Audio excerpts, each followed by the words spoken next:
爸，耀平，回来了。哎呀，耀平，你跑哪儿去了？可回来了。你们出了这么大的事情，怎么不跟爸说一声呢？啊，让你受委屈了啊！这事不怪你，志婷她。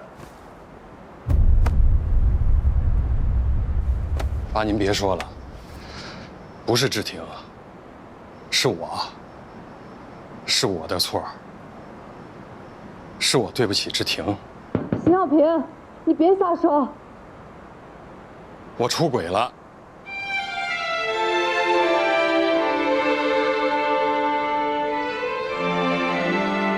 真的？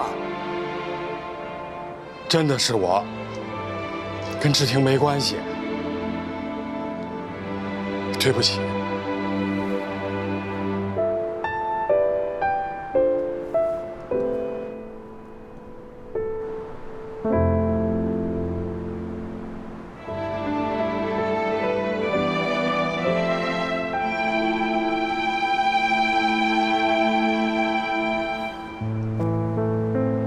爸，我不指望您原谅我，我现在就是后悔。可我知道，既然做错了事，就得承担后果。我今后没脸在曾家待下去了。在曾家这些年，是我这辈子最难忘的日子。爸，您以后要好好照顾自己。那血压计和降压药都在那6斗橱靠左边第2个抽屉里。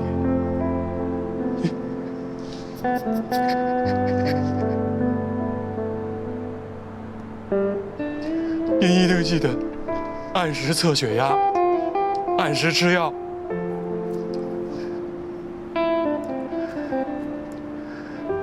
爸，不管您将来怎么看我，在我心里，您永远是我爸。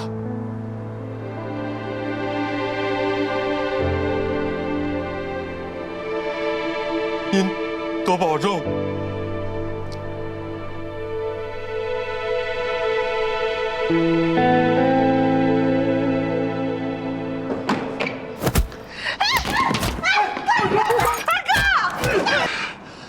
姐，你知道我为什么打他吗？为什么？从我记事开始，咱爸和我妈就吵，没完没了的吵，天天闹离婚，后来离了，离了又结了，结了又离。我从小对于婚姻、对于爱情就是灰色的，我根本就不相信。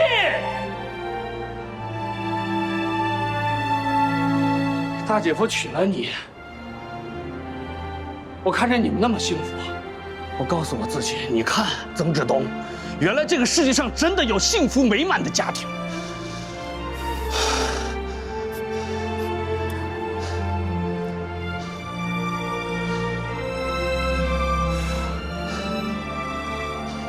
邢小平，大姐夫，你是男人的标杆啊！你是我的榜样。现在榜样出轨了，全世界都不可能出轨的一个男人出轨了。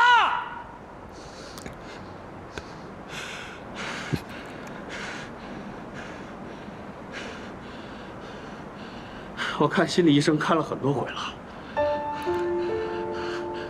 医生说我有病，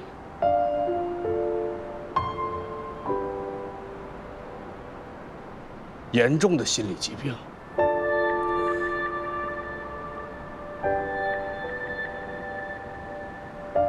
我现在靠每天吃药度日子。大姐夫，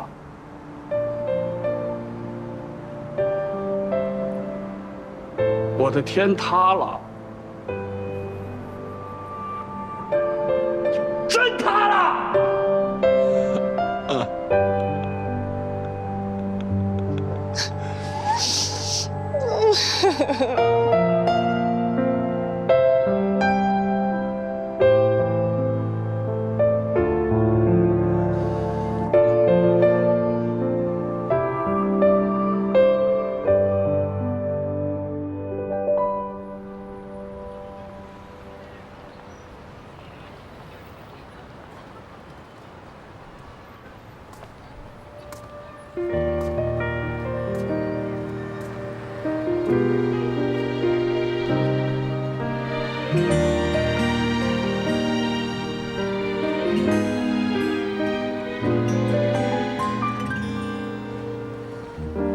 我跌进回忆的漩涡，思念是晚河，在时光中清澈。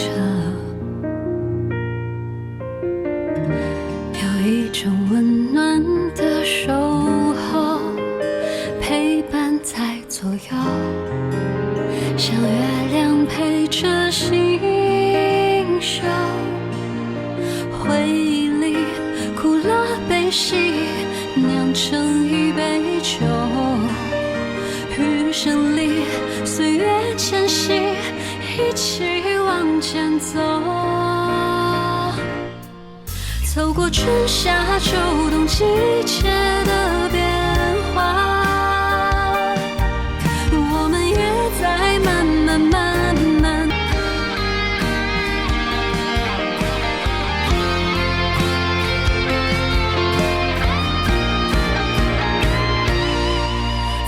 春夏秋冬季节的变化，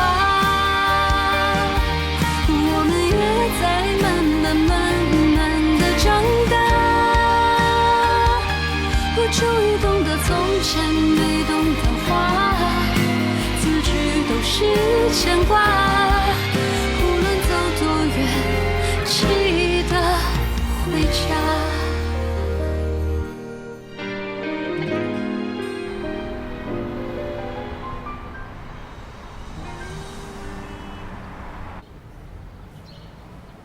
跟病人家属保持好沟通，尤其是74床，要是有任何不良反应，立刻通知我。好，你放心吧，曾主任。曾主任，您父亲来了。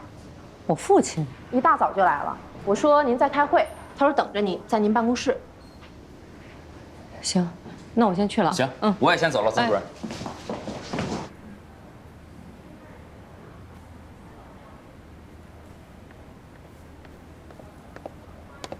好的。爸，您怎么来了？啊，你坐吧。您坐。哎，哦。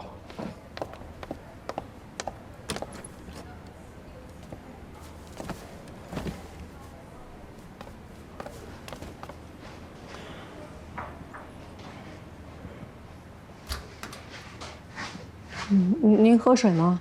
我喝了一上午了。啊。那我走了。走。哎，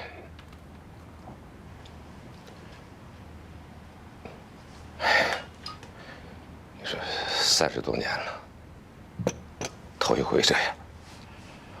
你是闺女，我是爹，弄得还挺生分。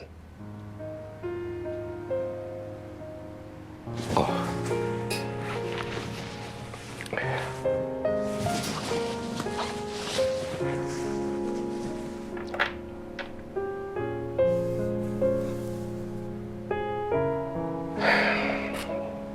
你还记得吗？小时候家里穷，买不起水果，老倪心疼你们，经常把餐车剩下的让我带回家给你们吃，可是你哪次都不吃。有一回就是因为这个，我还把志东给打了，你反而还跟我急了。怎么突然说这个呀？你10几岁就到了曾家，那个时候弟弟妹妹们更小，老四还吃着奶呢。我经常在外边跑车，有时候好几天都回不了家，整个家就都交给你了。我没拿你当孩子，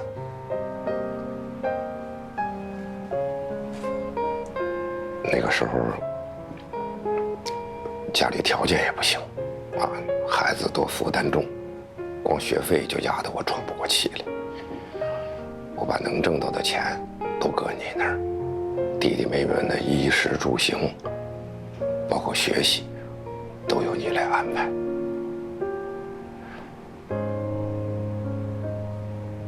老大，是你和我一块儿把他们养得这么大，长得这么好，多少还有点出息。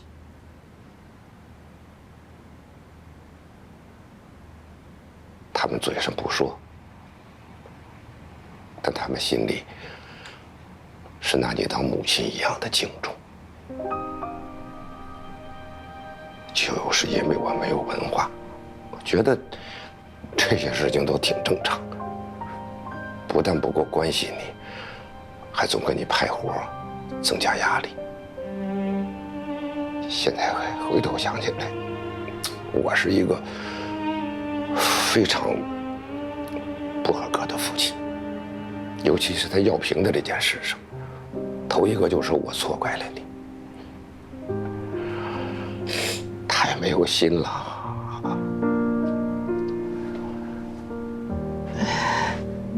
爸，你怎么突然说这些啊？在你们家住了那些天，我竟然一点感觉都没有。我知道你是心疼我，努力瞒着我，瞒着大家。但是可想而知，你心里得多难受。爸对不住你，我再不提复婚的事儿。但是我有一个要求，从今往后，你有啥话，有啥想法，有啥需要爸的地方，你不能瞒着我，你统统都得告诉我。我身体还行，脑子也没什么问题，工作上我是帮不了你什么，但你自己也得注意身体啊！不管你以后跟谁过得怎么样，你记住了，娘家还是最亲的地方。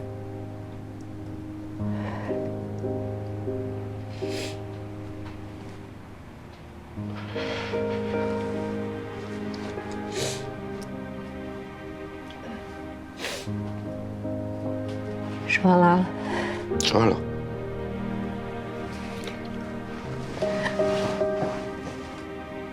那我也跟你说啊，以后呢，无论发生什么事情，我都不瞒您了，您放心。不管过去发生过什么，未来会发生什么，我永远都是您的女儿，永远不会改变。谢谢我大闺女。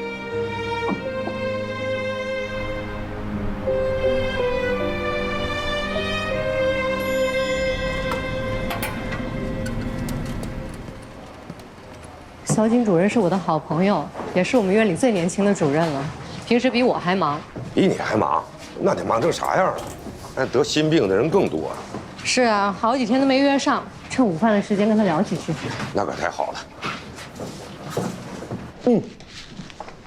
挺多。哎，你这没事，你慢点吃。哎，吃完了，吃完了。不好意思啊，我这有点乱。哎，是我不好意思。志婷都说了，你可忙了。你这本来就忙，连饭都没吃好，可不，要是为儿子的事情，也不能这个时间来。吃好了，都能理解，可怜天下父母心嘛。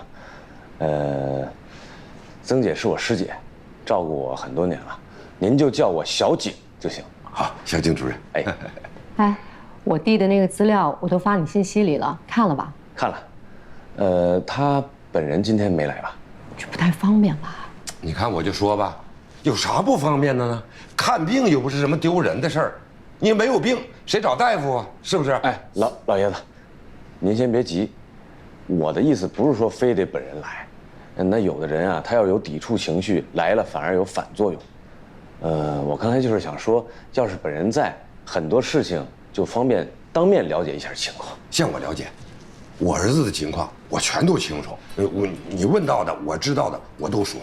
好，好，小景，我爸先跟你说着，我接个电话啊。好，你先忙，师姐。老爷子，要不咱们去那边？哦，在这说，方便我记录。行，来，请。那您第2次的婚姻维持了多久？1年左右。您方便透露一下离婚的原因吗？方便。那个，我跟费亚娟，也就是老四他妈结了婚，刚有老四，没多少日子，这个范丽萍和老段就没系中毒了。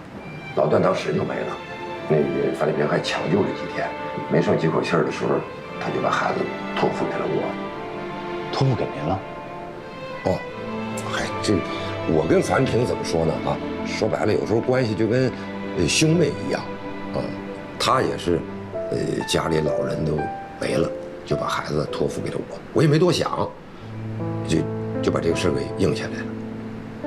到家我就傻眼了，就是因为没有跟人家费亚娟商量，这孩子从2一下就变4个了，所以家里各方面的全都紧张起来，所以也为了这些生活上的一些事情，就经常拌嘴啊、吵架呀，再后来就离婚了。那费亚娟和志东的关系怎么样？这个说良心话，费亚娟虽然是后妈，但是她对志东还是挺好的。可能就是有一件事，大概志东可能会有些想法，就是费亚娟跟我离婚的时候，正是家里最困难的时候，这是志东亲眼所见的。后来这家里确实是过了一段苦日子，这个老四还小，其他3个孩子对这件事儿提起费亚娟来还是有怨气。明白了。那志东后来谈恋爱的事情您清楚吗？他不说我哪知道？这要不是因为这回我还不知道呢。那他开始发现和确认自身情况，这个您清楚吗？不知道。那他开始服用药物，您清楚？那就更不知道了。那他从谈恋爱失败到现在，还有没有其他的恋爱经历，您也不清楚，对吧？老爷子，其实您对您儿子啊，还真不像您刚才来的时候说的那么的了解。至少您在他的感情方面和心理健康方面了解的还是远远不够啊。不好意思啊，聊了点那个手术的事儿。爸，你坐，怎么样？聊完了吗？聊到哪儿了？聊得挺好的，对，也了解到很多情况。你还有什么补充的？啊，我了解的还不如我爸了解的多呢。我这个弟弟啊，大学毕业之后就没怎么在家里住过了。他是卓米娜酒店的房务总监，每天迎来送往的，跟各行各业的人打交道，人也特别开朗。谁也没想过他会有这种心理问题。我之前吧也曾经问过他，说为什么不谈恋爱啊，不交女朋友啊？他说想等事业有成之后再考虑个人问题。后来再问他，他就说，觉得女人不靠谱，婚姻不靠谱。哎，我当时觉得可能是上一段失败的感情让他心里有挫折有阴影，但是没想到会这么严重。通过我了解到的情况啊，我觉得志东呢是一种典型的恐惧症，精神病啊，你别瞎说啊。我更愿意说呢是一种心理上的问题。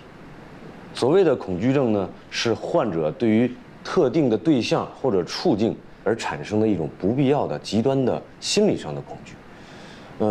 而且伴有明显的这种焦虑啊，或者自主神经症状，而且会采取主动回避的方式来排除这种不安。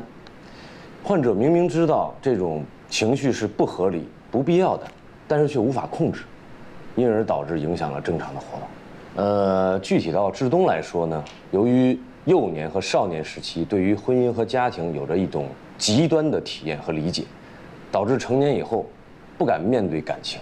假如不谈恋爱或者不谈婚论嫁的时候，他都可以正常的和异性交往接触，否则他也不会选择服务行业，对吧？